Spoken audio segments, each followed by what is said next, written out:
Hello there and welcome. What you're going to be listening to is an interview with the finalist of the Reddit 1v1 Tournament 3, Cataclaw. Hello, Cataclaw.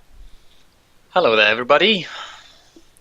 How are you and are you psyched for tomorrow? I am sorry. There's been so many things going on in the background right now. As most people probably know, we got MTW, the tag, which I'm now playing under. I'm not playing for Crave Gaming anymore. I'm playing for Mortal Teamwork. Okay, so And you've changed your team, the people you belong to, your kin, the army you fight for, but tomorrow you're going in alone. It's going to be you against Jezulin, who's a very fierce competitor. How do you feel about this upcoming match? I feel hyped. I feel like I'm going to win. You feel like you're I've, going I've, to I, win? yes, I've aced the tournament, and I'll ace him too. Wow, I mean, from a tournament organizer and caster, I don't want to see that happen, but obviously you want to see that happen. Let's talk about the games. I'm going to flick scenes right over to the bracket here. And the first game, you came up against CS. CS told Mm. me in private in Steam. I mean, I don't know. He never signed any NDA with me, so I'm pretty sure I can express what he said. He thought it was going to be easy against you. He thought he was the underdog of the tournament, and he was going to rush straight through to the semis. He thought that. Why didn't that happen? Well, I think that most people underestimate me because when I'm streaming, I don't give it everything. I Okay. give everything in the tournament. I don't do that on the stream. And most people have been watching me on the stream, kind of like saying, well, researching about my game style and such. But I don't really show that much on the stream, I Oh, believe. okay. So it's an entirely different approach when you play in tournaments. That's interesting. I mean, Yeah, you get. unfortunately, we haven't been able to feature your games in this tournament yet. Obviously, it's going to come under the spotlight massively tomorrow. So it's good to get this interview with you. In terms of how you approach a competitive game, what kind of things do you like to do differently? Without without giving too much away, obviously. To make things differently, do you mean for the tournament Yeah, if it's a organization? competitive game, how do you approach it differently to a normal game? Hmm. Well, first of all, you get this adrenaline rush, and I believe that tournament competitive games, it's all about the psyche of the mind. You really need to be able to handle it. If you cannot handle it, you get stressed out, you cannot focus properly. That is very important to be able to deal with. And I got experience from my past in my Dota 2 scene, and I think I got a lot of experience in the backhand. In the backhand. Oh, great. So I'm going to make a few comments. I think the Company Heroes 1 kind of competitive scene are a little bit resting on their laurels a little bit, and under the spotlight of this new game, you're going to see a few good players come through from other games, and they might get underrated, and they might get, I think that might be happening with a player such as yourself. Yeah, I remember coming to the Go2 scene from Dota 2, and I started streaming, and I was winning against some of the better, well-known, established people from Vico, like Lollipop, for example. And I won against him in the stream. We were both streaming, and a lot of people got quite angry, like, "Who is this guy? Why does he come from Dota 2 and just wins against this guy?" And I personally, I think it's fun.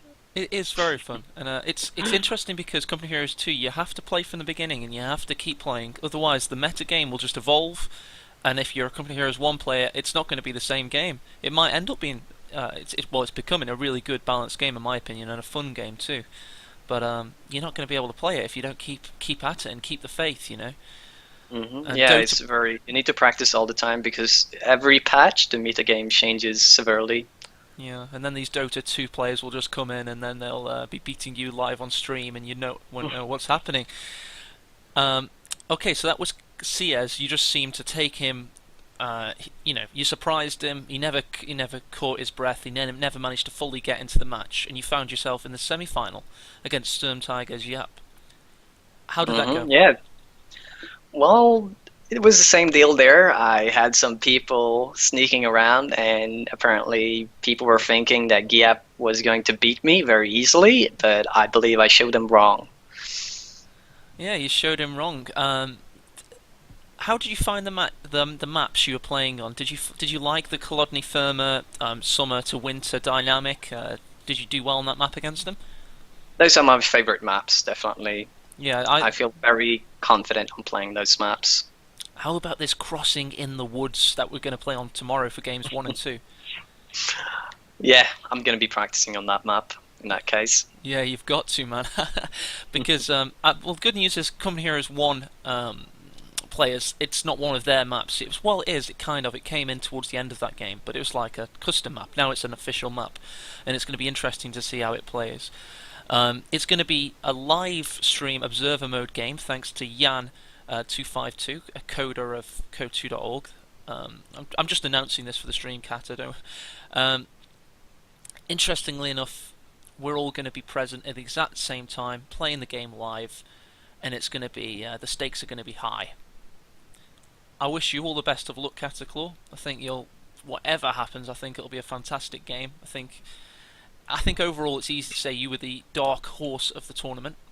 Yeah. Even though you were highly seeded, Why do I have to be dark? I want to be white. I want to be a white unicorn. you were the paragon unicorn of the tournament, with a rainbow, of incredible display. Yeah, I want to be flashy. I like flashy stuff, so that'd be Exactly. cool. And you've done extremely well. I mean, Dark Horse, considering you were seed 4, but you've done well. You've blasted away your competition, but you're coming up against Jesulin, and now Jesulin didn't put a foot wrong against Helping Hands seed 1. He still managed to. Obviously, it was a 5-game series.